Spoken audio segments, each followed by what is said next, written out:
Okay, first of all, it's a big day. It's a big day for our program and our program's future.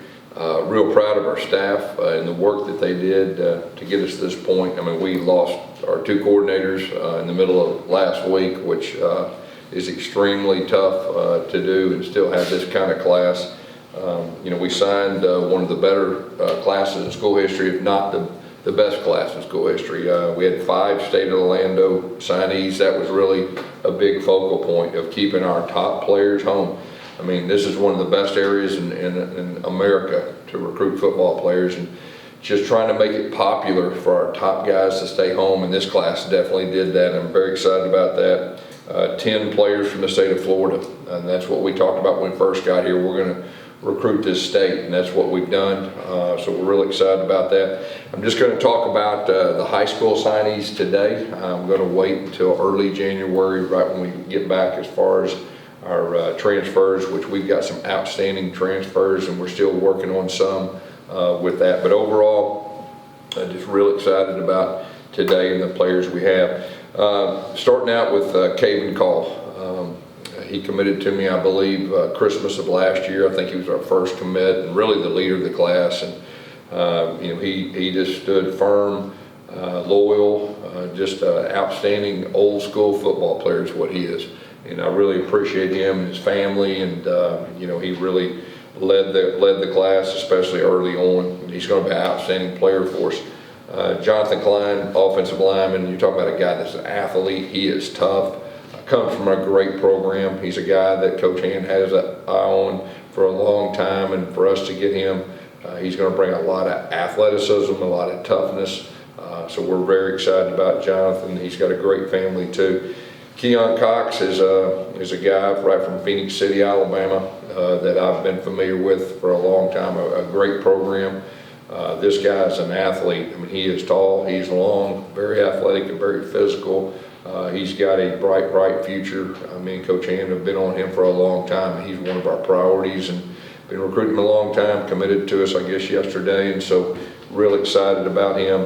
He's going to have a chance to be an outstanding player. Jason DeClona is a guy that, a defensive back, that he is very versatile. He's got great hands, great ball skills, very intelligent young man on the field, off the field, a real pleasure to be around.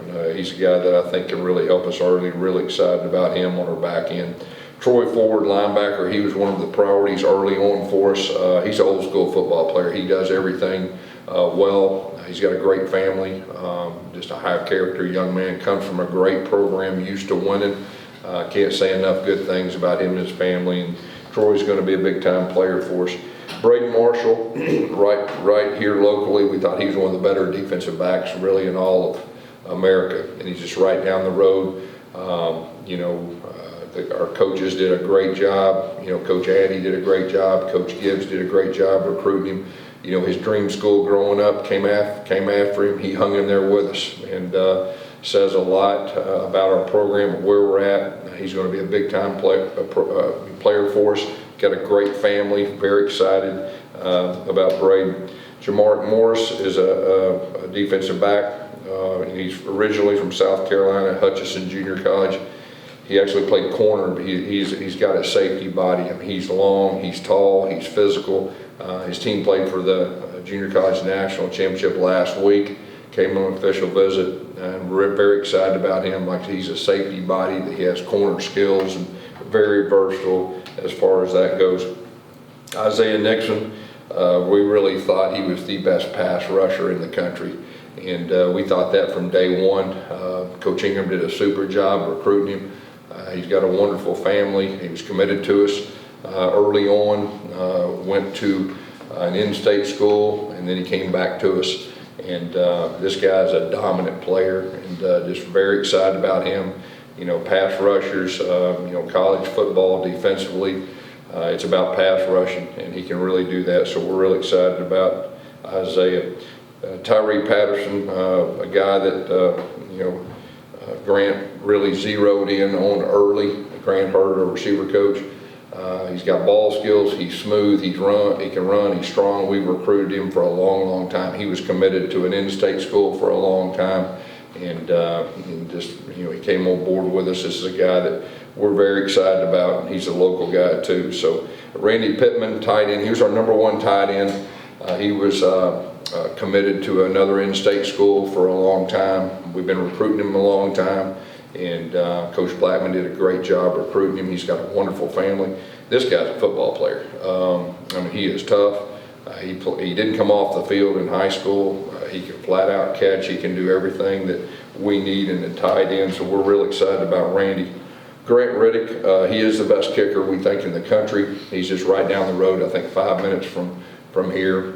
He had opportunities to go a lot of different places, chose to come here, and so we're very excited about Grant. He's got a wonderful family too. Dylan Rizek, quarterback, he was our #1 guy. He came to camp right when we first got here, and he did everything. He was one of the most impressive performances in the camp that I've had, not only throwing it, but just the way he carries himself, his leadership. He comes from a great program. He's a tough guy. He's a big guy.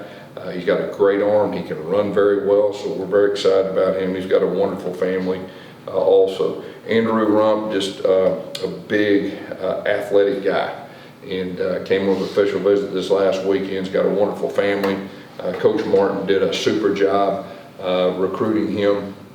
Comes from a really good program too, so we're very excited about Andrew. And then of course John Walker. John Walker, I started recruiting him after his 8th grade year at my old school, and we kept recruiting him. We full court pressed him. Kenny Martin did a super job with him and his family, and John's a program changer, I think. Just one of the better players. Not just, I think he's the best defensive tackle in the country, but I think he's one of the better football players in the country. He's just right down the road. Could have went anywhere he wanted. There was some schools that just really came after him, like hard with a capital H hard, and he hung in there with us. And this guy's going to be a great player for us. And like I said, he has a chance to be a program-changing type player. And the fact that a guy like that, stayed home, and it's going to be a lot easier, for the top players in the future to stay home with him. And you think about Braden and Caven and all that. So things are going great. You look at the class we had last year, and we've got some phenomenal players from last year, and a lot of them are local. Same thing combined with this, we're going the right direction. So it's a real exciting time right now for our program, especially going to the Big 12. Questions? Coach, you just mentioned the Big 12. You had the full year to recruit this class, knowing where you were going. They knew they'd be part of that inaugural Big 12 football team. How much did that aid you in this recruiting process? Yeah, it definitely helped. When we first got here, you heard quite a bit of the non-Power 5. Really like you, really like your program, like your coaches, but you're non-Power 5. So we heard that quite a bit. We didn't hear that, and that's a big thing. You said this a couple times. So-and-so was committed to an in-state program for a long time. Yeah. We were recruiting for a long time.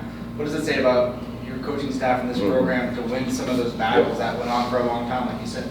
Yeah. I really believe that the state of Florida recruiting landscape's changing, and I think we have a whole lot to do with that. And it's just a new day. This is such an attractive place, even outside of football. And our football program, the direction we're going, and so you can see the landscape changing. And you saw it a little bit last year. You see it more this year. It's going to be more and more in the future, and this class has a lot to do with that. You mentioned the changing landscape. I feel like we were talking about this when you were first coming here at UCF as well, with changing landscape too. But with that in mind, what are some of the challenges that you feel like you beat in that new changing landscape? Well, say it again. Well, what are some of the challenges you feel like you've beaten with that? Yeah, because these so-called traditional top schools, we can compete with them, and we have the last 2 years. And obviously, this year was even more than that, and it'll continue to get better and better in that area. Well, a two-part question on John Walker. First, you mentioned the words program changer for him. In what ways do you think that can be true, both on the field and off the field from a perception standpoint? Well, I've been blessed to coach, some really, really good defensive linemen, top 10 picks in the NFL draft and all that. And all I can tell you is skill set, he has a chance. You know, he is a wonderful person with great character, with a great family. He's got a chance. And then you have that side, then you have the side of one of the top players in the country, could have went anywhere. He chose to stay here. He chose to stay home against all kinds of variables, outside variables, and you know, we're in the NIL world, and you know, and he chose to stay here. And he was loyal, and you know, I just want our fan base just to understand how big this is and wrap their arms around him, and it's a really big deal. And the second part of it is, I guess he started practicing on Monday or was able to come out and start working with bowl practice. So what's been your immediate kind of on-field look at him and your immediate impressions? Yeah, he's everything I thought he'd be.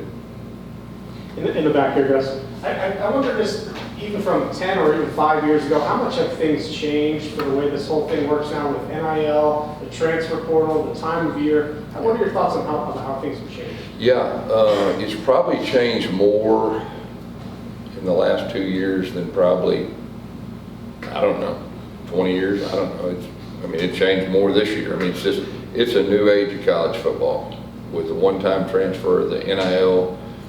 You know, I'm not sure, I'm not sure if anybody knows what the rules are right now. I mean, it's a free-for-all out there. I mean, it's unfortunate, but you know, it's a new age of college football, and so you gotta adapt, and we're adapting.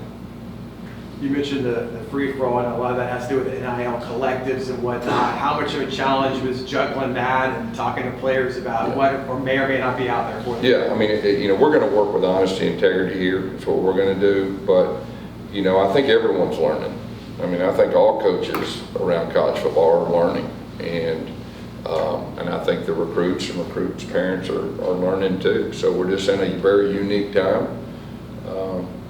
College football and college football recruiting.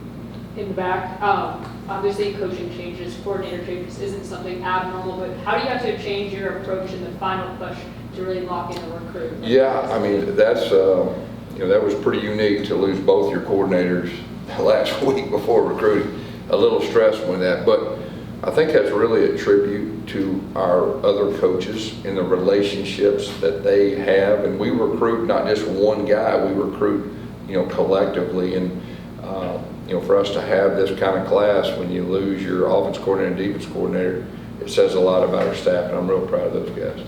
Do you feel like high school recruiting, high school classes are important to building a program, or transfer portal more important? But like, what do you think is more important, and you feel like it kind of gets blurred? Well, I tell you, when I first got here, you know, the commitment to keep our top players home, that hadn't changed, because that's the foundation that I believe that we can win a championship with. Each year, it's going to be different. How many players will we lose? Well, if you lose players, you know, from a head coach's standpoint, you got, okay, we've got to have some veterans to come in and replace as these young guys are growing. And so I think each year that number could be different, but I am very committed to the high school recruits, specifically in the state of Orlando and the state of Florida, in building this thing the right way for long-term success. Coach, from a high school standpoint, is there a difference in visible ability, skill-wise, for a player that you would have gotten if you were still in the American versus one moving ahead in the Big 12? Yeah, I mean, I think anytime, you know, these top players, they want to play big-time ball, they want to play in big-time games, and, you know, that's important to them, and here we are now, and, you know, we were in a different conference, and whether I like it or not, non-Power 5, it affects recruits, so it was a factor, and we lost out on some really, really good recruits because of that, and this year we didn't, and so it'll get better and better because of that. You mentioned Isaiah Nixon's kind of being committed to you at one point and then not being committed to you. When did things maybe kind of turn, and what would maybe be behind the way that all played out? Well, we recruited him, and we knew he liked us. And, you know, recruiting can get confusing with everything is out there and all that. We knew he still liked us, and when he were committed to the other school, we didn't let up, and we just stayed consistent and just showed him that, you know, hey, you come here, you can do this and be one of the better, you know, defensive players in college football. That's what we believe, and we stay consistent with that. Coach Ingram did a wonderful job with that, and that's how we won out on the end. When we've talked to these players, a lot of them committed last summer through the process, they always mentioned the relationships they had with the staff, the assistant coaches. They mentioned, Kenny Martin, Addison Williams, and a bunch of those guys. How important is that element? And if you just kind of talk about the role your assistants played in the recruitment of these players. Yeah, I believe in relationships, and we really try to take the business side out of college football and really develop true relationships with our players. And I really believe that our current players do a great job recruiting for us because of that, because we truly love and care about our players more than what they can do on the field. And so we're looking for the right type player. It's a two-way street recruiting.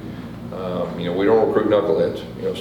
Some teams will. We recruit the right fit for us, and these guys right here are outstanding young men. They have outstanding families, and a really good fit for us. But I'm real proud of our staff, and like I said, they did a super job with this class.